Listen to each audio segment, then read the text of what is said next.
ইসলামপুর মহকুমা ভিত্তিক প্রাথমিক নিম্ন বুনিয়াদী শিশু শিক্ষা কেন্দ্র এবং বিশেষ চাহিদা সম্পন্ন শিশুদের নিয়ে 40তম বার্ষিক ক্রীড়া প্রতিযোগিতা আয়োজিত হলো শুক্রবার।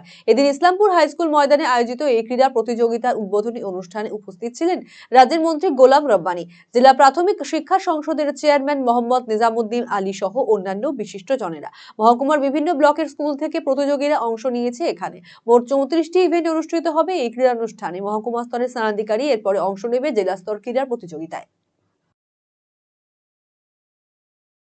আজকে আমাদের প্রতিযোগিতা হচ্ছে আমাদের ইসলামপুর সাব ডিভিশন 40তম বার্ষিক ক্রীড়া প্রতিযোগিতা প্রাইমারি এবং নিম্ন বুনিয়াদী এসএসকে জুনিয়র বেসিক আছে। এখানে 8টি সার্কেল অংশগ্রহণ করেছেন এবং এখানে আমাদের খেলার ইভেন্ট আছে 34টি।